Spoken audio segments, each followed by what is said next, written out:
Hi friends, welcome to my channel my family dairy. ఎలా ఉన్నారండి? అందరూ బాగున్నారా? నేను కూడా బాగున్నానండి. మీరందరూ ఎలా ఉన్నారో నాకైతే కామెంట్ సెక్షన్లో కామెంట్ చేయండి. అలాగే మీకు కనుక నా రెసిపీస్ వ్లాగ్స్ ఇంకా నచ్చుతున్నట్లయితే సబ్స్క్రైబ్ చేసుకోండి. ఇక్కడైతే మా వారు పిల్లలు అందరూ స్కూల్స్కి అయితే వెళ్ళిపోయారు. ఇక్కడ నేను ఏం చేస్తున్నానంటే కబోర్డ్స్ క్లీన్ చేస్తున్నాను. ఎందుకంటే చీమలండి, సమ్మర్ స్టార్ట్ అయిపోయింది కదా, చీమలు స్టార్ట్ అయిపోయాయి. ఇంకా చీమలు దారుణంగా వస్తున్నాయి. ఎన్ని చీమలు అంటే నాకు ప్రతిసారి చీమలతో పెద్ద చిరాకు. అందుకే ఇంకా మళ్ళీ క్లీన్ చేస్తూ ఉన్నాను అనమాట. మామూలుగా కూడా ఇప్పటికెప్పుడు నేను క్లీన్ చేస్తూనే ఉంటాను. మరకలు కనిపించిన ప్రతిసారి ఆ డబ్బాలు ఉన్నాయి కదా, పోపు డబ్బాలు, అవన్నీ కూడా తీసేసి క్లీన్ చేస్తాను. కానీ ఇప్పుడు ఏంటంటే ఎక్కువ చీమల వల్ల చాలా ఇరిటేషన్ వస్తుంది. చూసారా, మొత్తం గోడల మీదకంతా వెళ్ళిపోయాయి చీమలు. ఇంకా కబోర్డ్స్ హోల్స్ ఉంటాయి కదా చిన్న చిన్నగా, లోపలంతా కూడా చీమలే అనమాట. ఇందులో నుంచి డబ్బాల్లోకి వచ్చేస్తున్నాయి. పల్లీలు, పుట్నాలు, జీడిపప్పు, ఇంకా రవ్వ, ఏముంటే అవి అన్నిట్లో చీమలు పట్టేస్తున్నాయి. పంచదార, ఇట్లాగా చాలా అంటే చాలా చిరాకు వస్తుంది ఈ చీమలతోటి. అందుకే ఇవాళ మొత్తం కబోర్డ్స్ అన్నీ క్లీన్ చేసేసి లక్ష్మణ రేఖ గీద్దామని చెప్పి ఫిక్స్ అయ్యాను. మొన్నటి వరకు చలికాలం కదా, సో నాకు ఈ ప్రాబ్లం లేదు. చలికాలంలో చీమలతో అంత సమస్య ఉండదు. కానీ ఎండాకాలంలో మాత్రం చీమలు చాలా దారుణంగా పట్టేస్తాయండి. అది కాకుండా మాది చెప్పాను కదా, ఇది వరకు కూడా మీకు చెప్పే ఉంటాను, మాది కొంచెం పాత ఇల్లు. సో దానివల్ల ఈ చీమలు ఈ గోడల్లో ఉండిపోతాయి అన్నమాట. అదే కొంచెం జాగ్రత్తగా ఉండాలి. ఈ కబోర్డ్స్ పెట్టడం వల్ల ఎక్కువ అయిపోయాయి ఇంకా చెప్పాలంటే. సో ఇప్పుడు నేనేం చేస్తున్నానంటే, చూసారు కదా మొత్తం అంతా గోడల మీద అంతా చీమలు వచ్చేసాయి. ఎప్పుడు తుడిచేలాగానే ఒక పొడి క్లాత్ తీసుకొని మొత్తం అంతా తుడిచేసాను. తుడిచిన తర్వాత కాలిన్ ఉంటుంది కదా, సో కాలిన్ అయితే స్ప్రే చేశాను. డీప్ క్లీన్ చేసేటప్పుడు మాత్రం సోపే పెడతానండి, కాలిన్ అయితే యూస్ చేయను. అంటే చాలా ఎక్కువ కాలిన్ అవుతుంది అప్పుడు నేను ఏం చేస్తానంటే సోప్ పెట్టి క్లీన్ చేసేస్తాను. డీప్ క్లీన్ అంటే పైన డోర్స్, షెల్ఫ్ లోపల పైన కూడా ఉన్నాయి కదా షెల్ఫ్లు, సో అన్నీ క్లీన్ చేయాలి అంటే కాలిన్ సరిపోదు. కాబట్టి సోప్ వాటర్ ఉంటుంది కదా, ఎక్కువ వాటర్ కాకుండా కొంచెం సోప్ తీసుకొని మొత్తం అంతా క్లీన్ చేసేసి మళ్ళీ తడిగుడ్డతోటి తుడిచేస్తాను అనమాట. కానీ ఇప్పుడు ఏంటంటే జస్ట్ ఈ 3 rows మాత్రమే కాబట్టి నేను కాలిన్తో స్ప్రే చేసేసి ఇలాగా క్లాత్ పెట్టి తుడిచేసాను. ఇది మాత్రం నేను ఒక వారానికి ఒకసారి అయినా సరే ఇలా చేస్తూనే ఉంటాను. ఎందుకంటే వంట చేసేటప్పుడు ఎక్కువగా ఈ బాక్సెస్ వాడతాను కదా నేను, అప్పుడు ఏంటంటే కొంచెం మచ్చలు పడతాయి. అందుకని ప్రతి వారానికి ఒకసారైనా సరే ఆ బాక్సెస్ అన్నీ తీసేసి కాలిన్ పెట్టి తుడిచేస్తాను. కానీ ఇప్పుడు మాత్రం చీమలు చాలా ఎక్కువ అయిపోయాయి కాబట్టి ఇదిగోండి ఇలా లక్ష్మణ రేఖ అండి. ఇది బయట మనకి షాప్లో అడిగితే ఇస్తారు లక్ష్మణ రేఖ అని. ఇది కనుక రాసాము అంటే చీమలు, బొద్దింకలు రావు. నేను ఎప్పటికెప్పుడు ఇది రాస్తూనే ఉంటాను. కాకపోతే ఇప్పుడు వరకు చలికాలం కదా మొన్నటి వరకు, సో చలికాలంలో ఏంటంటే చీమలు రావు కాబట్టి రాయలేదు. అది కాకుండా మొన్న సంక్రాంతి అప్పుడు క్లీన్ చేసేటప్పుడు మొత్తం అంతా క్లీన్ చేసేసాను, సో దానివల్ల పోయింది. మామూలుగా ఎప్పుడు ఆ గోడలకి మాత్రం నేను లక్ష్మణ రేఖ గీసే ఉంటాను. ఇంకా కింద ఇప్పుడు పేపర్ వేస్తున్నాను కదా, అక్కడ మాత్రం లక్ష్మణ రేఖ గీయను. ఎందుకంటే ఈ బాక్సెస్ తీసుకునేటప్పుడు ఆ పౌడర్ అనేది పక్కనే ఇంకా వంట చేస్తూ ఉంటాను కదా, సో అందులోకి ఏదైనా పడుతుందేమో అని చెప్పేసి అక్కడ మాత్రం రాయను. కానీ ఇప్పుడు నేను ఏం చేశానంటే అక్కడ కూడా రాసేసాను. మొత్తం అంతా చాక్ పీస్ డాట్స్గా పెట్టేసి పేపర్ వేసాను. వైట్ కలర్ది బటర్ పేపర్ ఉంటుంది కదా, అదైతే వేసాను. నాకైతే బటర్ పేపర్ వేయడం ఇష్టం లేదు. కాకపోతే చూస్తున్నారు కదా, పల్లీలు, పుట్నాలు, జీడిపప్పు, రవ్వ, సేమియా అన్నీ, ఇంకా పంచదార, కారము, ఇలాంటి వాటిల్లో తప్పనించి అవి తినగలిగే అన్నిట్లో చీమలు అయితే వచ్చేస్తున్నాయి అన్నమాట. కందిపప్పు, మినపప్పులోకి మాత్రం పెద్దగా రావు. ఎక్కువగా వచ్చేది పల్లీలు, పుట్నాలే అనమాట. అందుకే ఇంకా ఇది వచ్చేసి ఫ్రిడ్జ్లో ఉన్న పల్లీలు అందులో వేసి అందులో ఉన్న పల్లీలు ప్లేట్లో వేసాను. అవన్నీ ఎండలో పెట్టి ఆ చీమలన్నీ పోయిన తర్వాత మళ్ళీ స్టోర్ చేద్దామని చెప్పి. కానీ ప్రతిసారి అలా చేయలేం కదండి, చీమలని రోజు ఎలా క్లీన్ చేస్తాం, అవ్వదు కదా. అందుకే ఏం చేశానంటే ఇంకా యాక్చువల్గా నాకు ఆ పేపర్ వేస్తే లుక్ పోద్దేమో అని చెప్పి పేపర్ ఎప్పుడు వేయలేదు. ఇంకా నాకు చిరాకు వచ్చేసి ఆ పేపర్ కిందంతా ఉంటాయి అన్నమాట. ఈ లక్ష్మణ రేఖ గీయకపోతే కాకపోతే అక్కడంతా ఉంటాయి చీమలు. అదే ఇప్పుడు లక్ష్మణ్ రేఖ అంతా గీసేసి పేపర్ పెట్టేశాను కాబట్టి సో చీమలు అనేవి పైకి రావు. ఇంకా కబోర్డ్ మొత్తం అంతా గీసేసాను. కార్నర్స్లో, ఎడ్జెస్లో అంతా రాసేసాను అనమాట. బొద్దింకలు కూడా రావు, చీమలు కూడా రావు. ఇదిగోండి చూస్తున్నారా ఎన్ని చీమలో. ఇంకా తప్పట్లేదండి. మనం చీమల మీద పాపం అనుకుంటే మాత్రం ఇంకా అస్సలు అవ్వట్లేదు. చాలా ఇరిటేషన్ వస్తుంది. వంట చేసేటప్పుడు ఇంకా అవన్నీ తీస్తాం కదా, చేతి మీదకి ఎక్కేసి ఇంకా అట్లాగా వెళ్ళిపోతున్నాయి తలలోకి. అట్లా చీమలు వెళ్ళిపోయి వంట చేస్తున్నప్పుడు చాలా ఇరిటేషన్గా అనిపిస్తూ ఉంది. ఇక మీదట ఇంకా ముందు ఫుల్ ఎండలు కదా, ఆ ఎండలకి ఇంకా వంట చేయడమే కష్టము. ఈ చీమలు కనుక కరుస్తూ ఉన్నాయి అంటే ఇంకా ఇరిటేషన్గా ఉంటుంది కదా, అందుకనే ఇంక మొత్తం అన్ని మూలలు అనమాట. ఎక్కువగా అక్కడే ఎక్కువ ఉంటాయి కాబట్టి ఇదిగోండి ఇక్కడ ఈ మూలలు కూడా ఇక్కడ ఏంటంటే పంచదార పెడతాను నేను. పంచదార, టీ పొడి, సాల్ట్ ఈ 3 ఇక్కడ ఉంటాయి.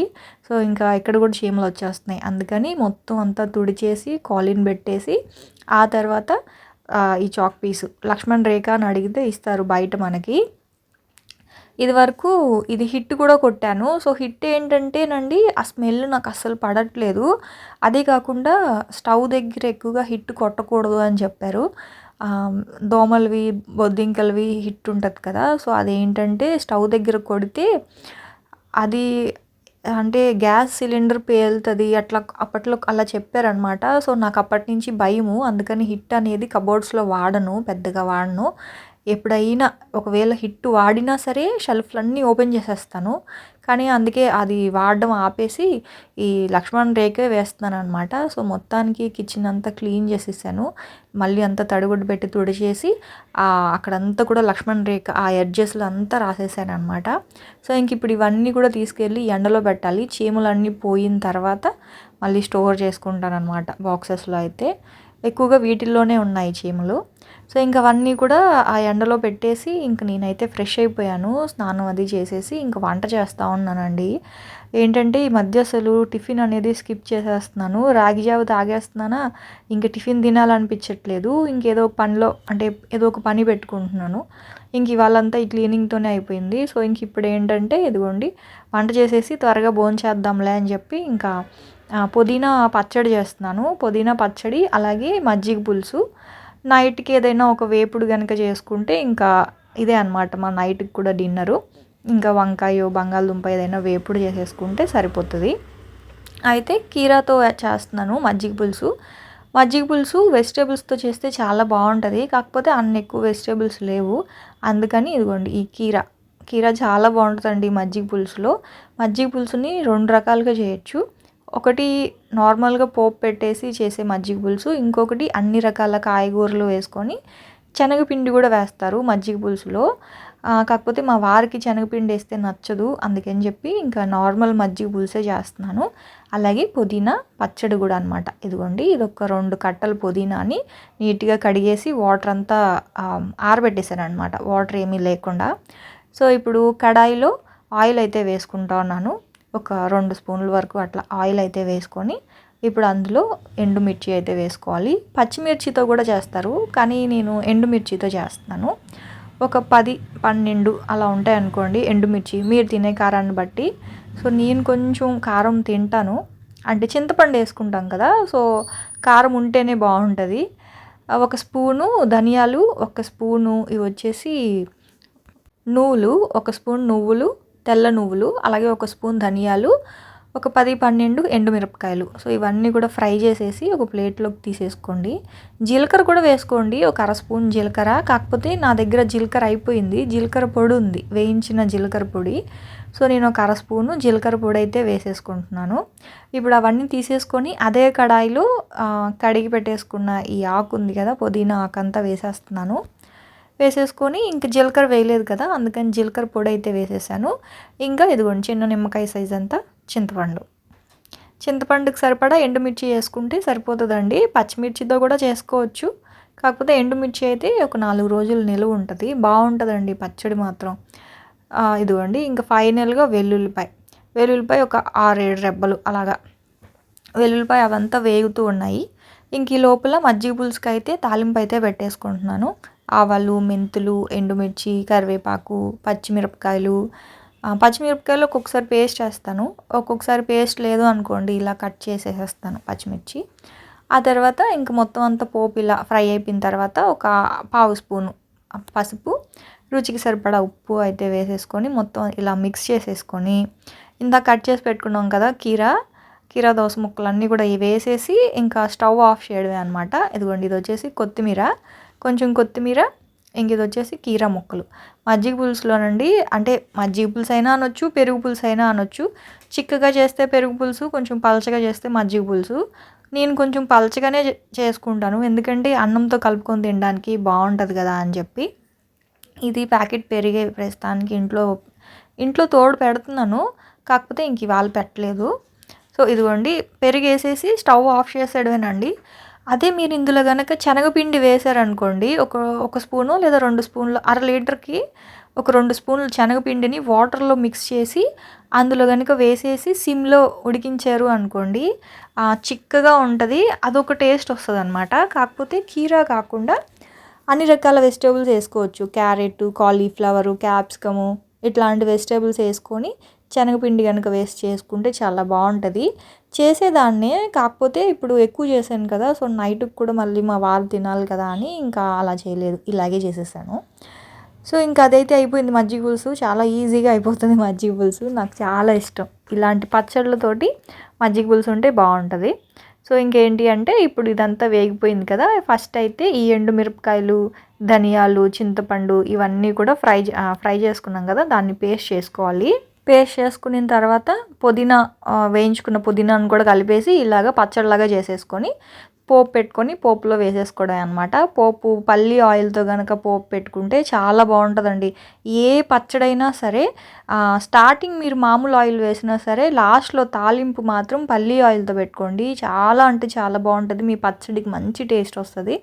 ఆవాలు, జీలకర్ర, మినపప్పు, వెల్లుల్లిపాయ, ఎండుమిర్చి, కరివేపాకు అవన్నీ పోపులో వేసుకొని ఇదిగోండి పచ్చడంతా వేసేసి కొంచెం మిక్సీ జార్లో కొంచెం వాటర్ వేసి వేసాను అనమాట. అంటే మిక్సీ జార్కి కొంచెం ఉంటుంది కదా పచ్చడంతా, సో అదంతా కూడా అందులో వేసేసి ఒక 5 నిమిషాల పాటు ఆయిల్లో కొంచెం మగ్గిస్తే మనకి అయిపోయింది అనమాట పుదీనా పచ్చడి. సేమ్ గోంగూర పచ్చడి లాగానే. ఒక్కొక్కసారి గోంగూర పచ్చడిలో టమాటో కూడా వేస్తాను, ఇది పుదీనా పచ్చడి కాబట్టి ఏం వేయలేదు. సో ఇంక ఈ గిన్నెలో కొంచెం పచ్చడి ఉంది కదా, ఎందుకు వేస్ట్ చేయడం అని చెప్పి ఇంకా అన్నం కూడా అందులో వేసేసి కలుపుకుంటూ ఉన్నాను. కానీ అండి చాలా మంచి కాంబినేషన్ అండి మజ్జిగ పులుసు ఇలాగా పుదీనా పచ్చడి. మీరు ఎంతమంది పచ్చళ్ళు బాగా తింటారు? నేను మాత్రం చాలా బాగా తింటాను పచ్చళ్ళు, నాకు చాలా ఇష్టం. నాతో పాటు మా పిల్లలు కూడా చాలా బాగా తింటారు పచ్చళ్ళు, కాకపోతే మా వారు తినరు. ఇంక అందుకే కానీ నేను అప్పుడప్పుడు చేసి పెట్టుకుంటాను నిలవ పచ్చళ్ళు, అంటే గోంగూర పచ్చడి, అల్లం పచ్చడి, ఇలాంటి పుదీనా పచ్చళ్ళు ఇలాంటివి చేసుకుంటాను. మా ఆయన ఏంటంటే జస్ట్ అలా ఏదో చేశాను కాబట్టి ఒక్కసారి అలా వేసుకుంటారు, కానీ నేను మా పిల్లలు మాత్రం గట్టిగా తింటాం పచ్చళ్ళు. సో నేనైతే ఇంకా భోంచేసేసి పిన్ని వాళ్ళ ఇంటికి వచ్చాను. పిన్ని అంటే ఇంట్లో బోర్ కొడుతూ ఉందండి, ఇంకా అలా సరేలే చాలా రోజులు అయిపోయింది. ఆ పిన్ని మొన్న 2 టైమ్స్ కాల్ చేశారు కూడా, అప్పుడు ఇంకా సరే ఇవాళ వెళ్ళి మాట్లాడదామని చెప్పి పాపం పిన్ని ఫుల్ పనిలో ఉన్నారు. పనిలో ఉన్నప్పుడు నేనైతే వచ్చాను, అనుకోలేదు పనిలో ఉన్నారని చెప్పి. ఇంకా ఏంటి ఆ పని అంటే ఇదిగోండి చూస్తున్నారు కదా, మీగడ తీస్తున్నారనమాట. పాల మీగడలో నుంచి నెయ్యి చేస్తున్నారు. ఇంట్లో మీకు ఒక విషయం తెలుసా, ఈ నెయ్యి అంతా ఎలా చేశారంటే మామూలు గేదె పాలలో నుంచి తీయలేదు మీగడ, ఇది మామూలు ప్యాకెట్ పాలు ఉంటాయి కదా, విశాఖ డైరీ ఆరెంజ్ కలర్లో ప్యాకెట్ ఉంటుంది, రెడ్ ఆరెంజ్ కలర్లో ఉంటుంది. ఆ విశాఖ డైరీ ఆ పాల ప్యాకెట్లో నుంచి ఇంత వెన్న తీశారనమాట, ఇంత మీగడ తీసిపెట్టి ఇందులో నుంచి మనకి నెయ్యి తీశారనమాట. నాకైతే భలే ఇష్టం, యాక్చువల్గా నాకు కూడా నెయ్యి చేయడం చాలా ఇష్టం. పెళ్ళికాక ముందు మా అమ్మోళ్ళ ఇంట్లో ఉండేటప్పుడు ఒక టీ అమ్ముతారు కదా, సో ఆ తాత పొద్దున సాయంకాలం 2 పూట్ల మాకు ఒక పెద్ద జగ్గు నిండగా మీగడ అయితే ఇచ్చేవాళ్ళు. కాకపోతే అప్పుడు నాకు తెలియక స్టార్టింగ్ చాలా వేస్ట్ చేశాను, ఆ మీగడంతా బయట పెట్టేసి అలా పులుసు పెట్టి పడేయడం అట్లాగా. తర్వాత తెలుసుకొని చేశాను, దాదాపు 5 కేజీల దాకా చేశానండి. నా పెళ్లి టైంలో టిఫిన్స్ అన్నిట్లో కూడా నేను చేసిన నెయ్యే వాడారనమాట. నాకు అదొక సరదా. కానీ ఇక్కడికొచ్చిన తర్వాత ఇంటి దగ్గర పాలు పోస్తారు కదా! సో, వాళ్ళ దగ్గర ఎంత పాలు పోయించుకున్నా సరే అస్సలు నెయ్యి రావట్లేదు. చూసారా పిన్ని ఎంత బాగా తీస్తుందో అందులో వెన్న. అదంతా కూడా ప్యాకెట్ పాలేనండి. పిన్నిని చూసి నేను కూడా తెచ్చుకున్నాననమాట. అదే తెప్పిస్తున్నాను మా వారితోటి. ఇంకా పెరుగు బయట తేవద్దు, పాలు బయట తేవద్దు. నువ్వు పాల ప్యాకెట్లు తెచ్చేసేయి 3. ఒకటేమో తాగడానికి, ఒకటేమో టీకి, ఇంకొక ప్యాకెట్ ఏమో పెరుగనమాట. మొత్తం 3 ప్యాకెట్లు తెప్పించి ఇంట్లో నేనే పాలు నైట్ టైం కాచి ఫ్రిడ్జ్‌లో పెట్టేసి, ఆ పైన మీగడొస్తది కదా! ఆ మీగడంతా స్టోర్ చేస్తా ఉన్నాను. ఇలాగ వెన్న తీద్దామని చెప్పి. అయితే మా ఇంట్లో ఎక్కువ వెన్న తింటారు. నెయ్యి కంటే కూడా ఎక్కువ వెన్న, క్రీమ్ లాగా వాడేస్తాననమాట. ఇప్పుడు అదుందా, మొత్తం అంతా స్పూన్‌తో ఇలా కలిపేసి దాన్ని స్టోర్ చేసుకొని డైరెక్ట్‌గా నెయ్యిలాగా కాకుండా అలాగే వాడుతూ ఉంటాను కర్రీస్‌లో వాటిల్లో. కానీ పిన్ని మాత్రం ఇదంతా ఒక 1 మంత్ మీగడ. 1 మంత్ నుంచి కలెక్ట్ చేసి డీప్ ఫ్రిడ్జ్‌లో పెట్టేస్తారనమాట. ఫ్రిడ్జ్‌లో పెట్టేసిన తర్వాత 1 మంత్ మామూలుగా అయితే 15 డేస్‌కి అలా చేస్తారంట. కాకపోతే కొంచెం పనుల వల్ల చేయలేదు. ఇది 1 మంత్ అయిపోయింది చేసి అని చెప్తున్నారు. చూడండి ఇలా ఐస్ వాటర్ వేశారు. ఐస్ వాటర్‌లో మిక్సీ చేసి అప్పుడు ఆ వెన్నంతా ఆ చల్లదనానికి మిక్సీలో నుంచి అలా పైనొస్తది కదా! ఆ పైన నుంచి అంతా తీసేసి ఒక గిన్నెలో వేసుకొని ఇదిగోండి ఇలాగ 3, 4 సార్లు కడిగారండి. అంటే ఏదైనా కొంచెం పులుపు వాసన లేకపోతే అట్లా ఏదైనా ఉంటది కదా! సో, అదంతా పోతది అని చెప్పేసి ఇంక ఇలా కడిగారు. నాకైతే పిన్ని చేస్తుంటే నాకు కూడా చెయ్యాలి అనిపించింది. కానీ ఇద్దరం చేస్తే పని డబుల్ అయిపోద్ది కదా! అందుకే ఇంక నేనైతే ఏం చేయట్లేదు. జస్ట్ అలా వీడియో తీస్తూ ఉన్నాను. నాకు మాత్రం భలే సాటిస్ఫైయింగ్‌గా అనిపించింది. నేను కూడా ఇంకో 2 వీక్స్ అయిపోయిన తర్వాత నేను మీకు చేసి చూపిస్తానులెండి. నేనెంత మీగడ కలెక్ట్ చేశాను అని చెప్పేసి. పిన్నికైతే నాకు తెలిసి ఒక 1/2 కేజీ వరకు వచ్చినట్లుంది నెయ్య. యాక్చువల్‌గా పిన్నికి వేరే పని కూడా ఉందంట. అందుకే ఫాస్ట్‌గా చేస్తున్నారు. చూసారు కదా! ఒక 3, 4 టైమ్స్ బాగా వాష్ చేసి చన్నీళ్ళతోటి ఆ నీళ్ళన్నీ వంపేసి ఇప్పుడు ఆ గిన్నెని స్టవ్ మీద పెట్టేశారు. అయితే ఇది సిమ్‌లోనే బాగా కరగాలంట. పిన్ని ఏదైనా సిమ్‌లో పెట్టే చేస్తారు. చాలా అంటే నాలాగా కాదు. నేను ఎప్పుడు హై ఫ్లేమ్‌లో పెట్టి ఫాస్ట్‌గా చేస్తాను వంటని. కానీ పిన్ని మాత్రం చాలా స్లోగా నిదానంగా చేస్తారనమాట.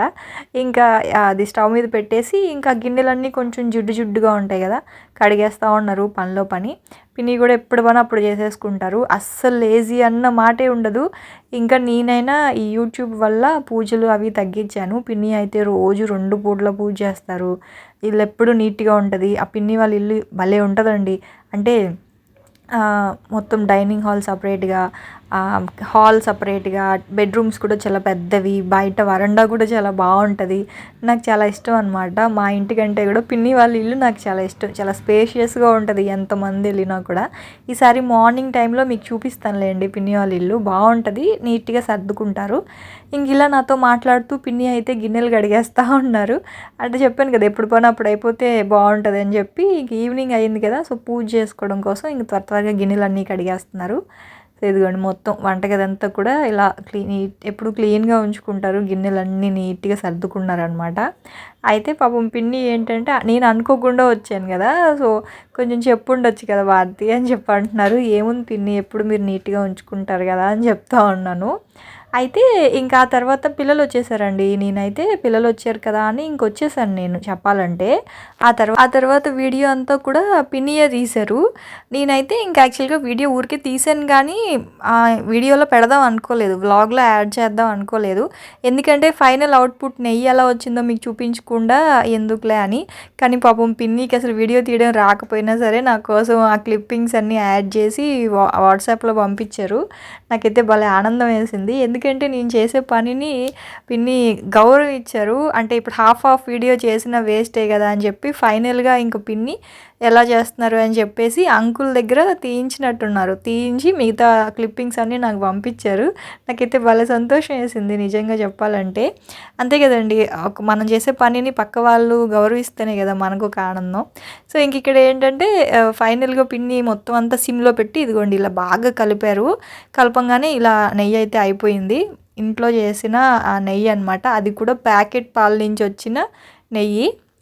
సో చూసారు కదా, ఇదే అనమాట ఇంక ఇవాల్టి వ్లాగ్ అయితే. సో వ్లాగ్ ఇంక ఇక్కడితో అయితే ఎండ్ చేస్తున్నాను ఫ్రెండ్స్. రేపటి వ్లాగ్లో మళ్ళీ కలుస్తాను, అప్పటి వరకు అయితే ఉంటాను. సో మరి మీకు ఈ వ్లాగ్ ఎలా అనిపించింది అనేది మాత్రం నాకు కామెంట్ సెక్షన్లో కామెంట్ చేయండి.